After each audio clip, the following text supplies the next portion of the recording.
सुरुवात देखील आपण केली आहे। शेवटी मला या गोष्टीचं दुःख खूप व्हायचं की अशा प्रकारचा अन्याय करताना दरवेळेस अन्याय विदर्भातल्या लोकांवरच का? अशा प्रकारची खरेदी कुठेही झाली नव्हती। 2006 ते 13च्या काळामध्ये महाराष्ट्रात कुठेच नाही, केवळ विदर्भातल्या शेतकऱ्यांवर अन्याय होता। आणि म्हणून निश्चितपणे मला या ठिकाणी अतिशय मनाला वेदना होत्या आणि आम्ही हा कणखर निर्णय घेतला आणि आज मला या गोष्टीचं समाधान आहे। शेवटी आपण राज्यकर्ते म्हणून कायद्याने नियमानेच काम केलं पाहिजे, पण छत्रपती शिवरायांनी देखील आपल्याला सांगितलेलं आहे की जेव्हा अन्याय होत असेल त्यावेळेस अन्याय करणारा कायदा देखील बदलला पाहिजे। अन्याय करणारा कायदा दूर करून न्याय करणं हे राज्यकर्त्याचं काम आहे आणि म्हणून ते काम करण्याचा प्रयत्न आम्ही केला आणि त्यातून आज मला खरं म्हणजे समाधान झालं की सगळ्यात पहिल्या शेतकऱ्यांना जो आम्ही चेक दिला 7.5 लाख रुपयाचा जराड, त्यावेळेस त्यांच्या डोळ्यात पाणी आलं आणि ते म्हणाले की पोरीचं लग्न कसं करायचं या विवंचनेत मी होतो आणि हा चेक मला मिळाला आणि तुम्ही माझं त्या ठिकाणी खूप मोठं ओझं हलकं केलं। मी या निमित्ताने आपल्याला आश्वस्त करू इच्छितो, मृदू संधारण विभागाचंही अशाच प्रकारच्या जमिनी या विकत घेण्यात आल्या आणि अनावधानाने त्याचा उल्लेख हा आपल्या GR मध्ये झालेला नाही। दादांनी लक्षात आणून दिलं। पुढच्या 8 दिवसामध्ये गिरीश भाऊ हा GR आपण काढू आणि मृदू संधारण विभागाच्याही आपल्या शेतकऱ्यांना निश्चितपणे या संदर्भात जी काही मदत आपल्याला करायची आहे ती मदत आपण करणार आहोत। प्रकल्पग्रस्तांच्या मुलांना त्या ठिकाणी उद्योगधंद्याकरता कर्ज कसं देता येईल बिनव्याजी, अशा प्रकारचा आमचा प्रयत्न आहे की त्यातनं तेही कशा प्रकारे आपल्या पायावर उभे राहू शकतील। एक अजून मुद्दा आपण मांडलेला आहे की 5%ची अट ही 15%पर्यंत न्यावी। मी जरूर आपल्याला सांगतो, मी पडताळून पाहिल। आज मला त्याची कायदेशीर बाजू माहित नाही, त्यामुळे मला घोषणा करता येत नाही, पण हे जे काही वाढवता येणं शक्य असेल ते आपण वाढवण्याचा प्रयत्न करू। कारण खरंच आहे की इतक्या मोठ्या प्रमाणात प्रकल्पग्रस्तांची यादी वाढतेय आणि त्या संदर्भात आपल्याला त्यांना कुठेतरी काम देणं हे अत्यंत महत्वाचं आहे। मध्यंतरी आमच्या संजीवभाऊ कुटेंनी देखील काही प्रकल्पग्रस्तांना कशा प्रकारे आपण ऍडजस्ट करू शकू आणि जास्तीत जास्त नोकरीमध्ये कसं सामावून घेऊ शकू या संदर्भात काही विषय माझ्याकडे मांडले होते। त्याही संदर्भातला आमचा अभ्यास चाललेला आहे। कुठल्या प्रकल्पाला आधी पैसे मिळतात, कोणाला नंतर मिळतात, सगळ्यांना आम्ही आता येत्या काळामध्ये पैसे देऊन टाकणार आहे।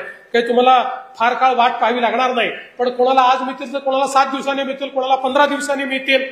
त्यामुळे कोणी येऊन जर तुम्हाला सांगितलं तुझं नावच नाही आहे, तुझं काही प्रॉब्लेम असेल, तुम्हाला जर एकाची कोणाची अडचण असेल, आमचे सगळे मंत्री आमदार या ठिकाणी बसल्यात, त्यांच्यापर्यंत जा, त्यांना सांगा की माझं नाव सापडत नाहीये, ही माझी जमीन आहे, हे माझे कागद आहे, त्याचा पाठपुरावा करून त्यालाही पैसे मिळवून देण्याची जबाबदारी आमची आहे।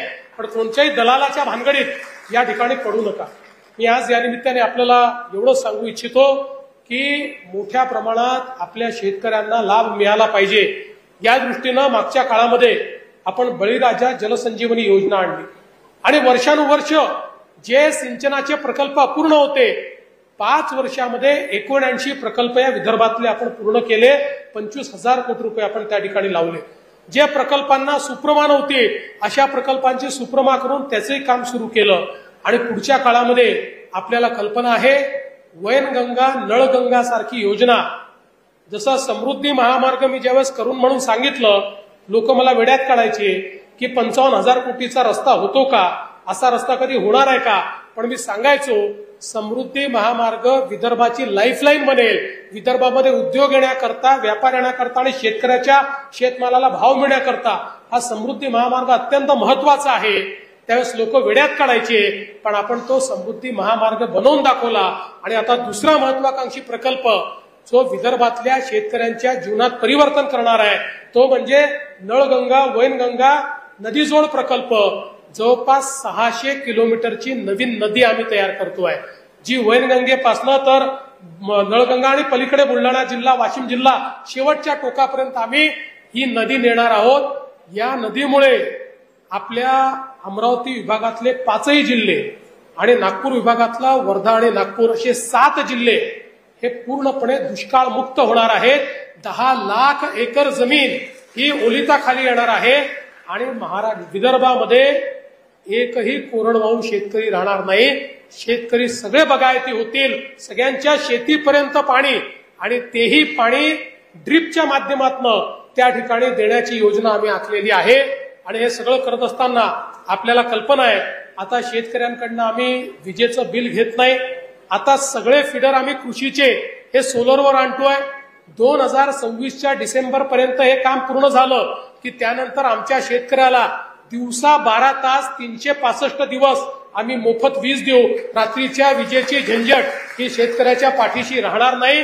आणि त्या माध्यमातून मोठ्या प्रमाणात शेतकऱ्यांना दिलासा देण्याचं काम हे आपल्या सरकारच्या